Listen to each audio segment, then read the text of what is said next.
always from the heart of the city, and now on demand 24/7 on the CHFI website. This is the soundtrack to Inspiration. And I'm Don Jackson, around the world on the internet. Alex Noble once said, "Risk is essential. There is no growth or inspiration in staying within what is safe and comfortable. Once you find out what you do best, why not try something else?" Unquote. Bob, a listener in Florida, emailed me recently and asked me how I keep coming up with new themes. It got me to thinking about where the inspiration comes from. We might find out this hour with Lovers and Other Strangers from iTunes and CHFI.com.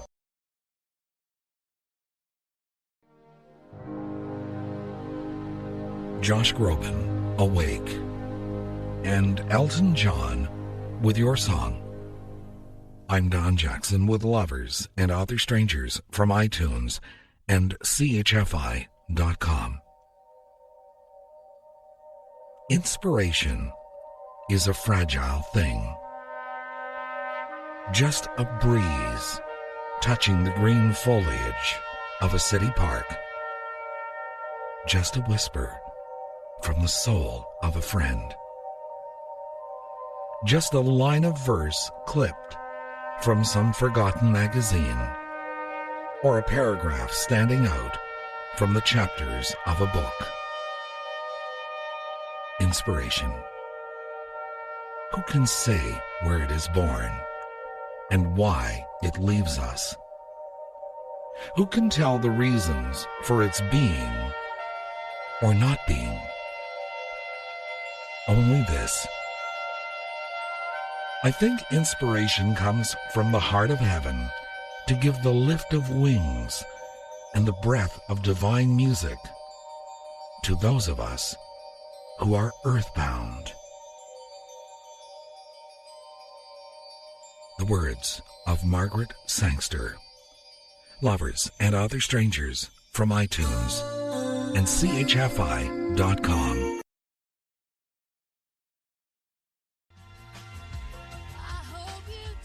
Leanne Womack and I Hope You Dance. Ryan Dan, Like the Sun, and Bette Midler with The Wind Beneath My Wings.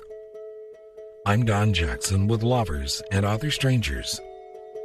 For Monday, November the 9th, 2009, from iTunes and CHFI.com. I featured this in a recent program. It bears repeating this hour. Philip K. Howard, from the Points to Ponder column of the October 95 issue of the Reader's Digest, said, and I quote, "Smart people spend time alone.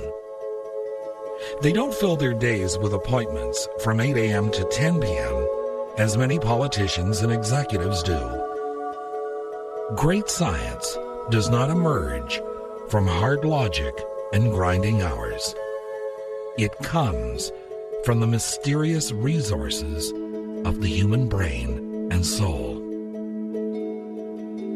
Inspiration is nurtured by activities like raking leaves and chopping wood, preparing dinner, and reading to the kids. These activities soften the rigid pace of the day's pursuits and allow all our God-given intuition to work its unlogical magic. Only then can we reach our fullest potential. Only then can we leap from thinking to understanding." Lovers and Other Strangers from iTunes and CHFI.com.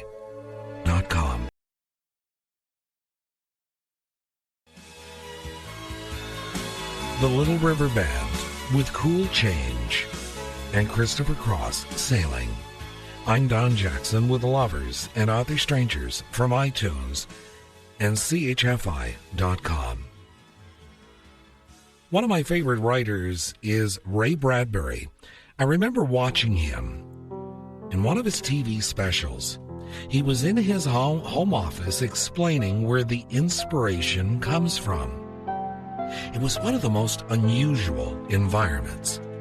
He was surrounded on all sides by all manner of bric-a-brac, figurines, books, souvenirs, all with a story to tell, all for inspiration. To be inspired, all he had to do was to pick up an object or even just survey his surroundings in order to begin to write. All we have to do is look around us to see what inspired others. Robert Louis Stevenson wrote, "Mankind was never so happily inspired as when it made a cathedral." But it doesn't have to be on such a grand scale as a Gothic church. Author Francis Gay, in the '03 edition of the Friendship Book of Francis Gay, published by D.C. Thompson, wrote, "My American friend Wilma keeps a box on her dresser into which she puts favorite quotations. She also keeps small trinkets there and a beautiful marble given to her by her son. When she has problems or feels in need of inspiration, she reaches into the box and takes something out. Whatever it happens to be, it somehow puts her in touch with her own wisdom. It seems a delightful idea and one we could all adopt. Now, what would you choose to put into your inspiration box?" Unquote. You could have a little keepsake filled with whatever inspires you. Maybe even a box of memories. Lovers and Other Strangers.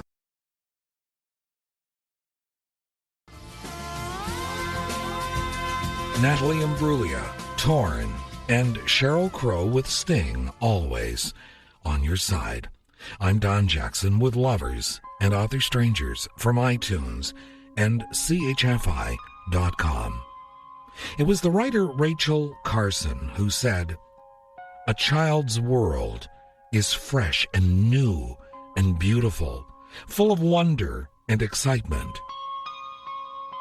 It is our misfortune that for most of us, that clear-eyed vision, that true instinct for what is beautiful and awe-inspiring is dimmed and even lost before we reach adulthood." Unquote.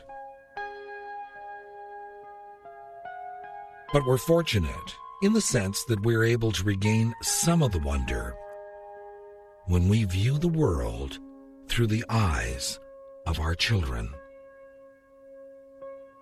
Here's another thought. Milan Kundera, from the book Immortality, published by Grove, wrote, "We don't know when our name came into being or how some distant relative acquired it. We don't understand our name at all. We don't know its history, and yet we bear it with exalted fidelity. We merge with it. We like it.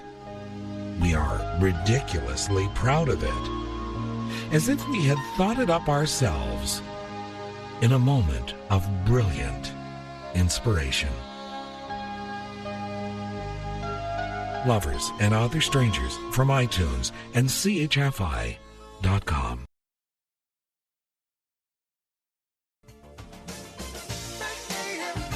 Steve Winwood with A Higher Love and Chicago, and you're the inspiration.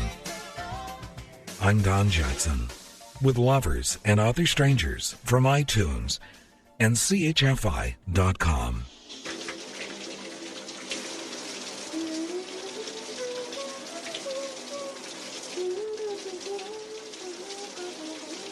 Edmund Wilson, in Chapter 4 of A Piece of My Mind, published in 1956, wrote, and I quote,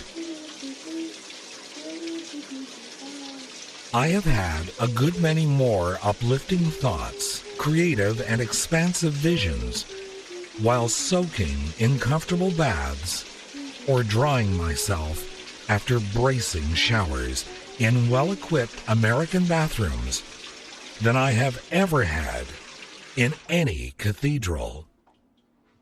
Unquote. Our inspiration comes from many sources, but mostly from within. Elizabeth Kubler-Ross wrote, "People are like stained glass windows. They sparkle and shine when the sun is out. But when the darkness sets in, their true beauty is revealed if there is a light within." Lovers and Author Strangers from iTunes and chfi.com.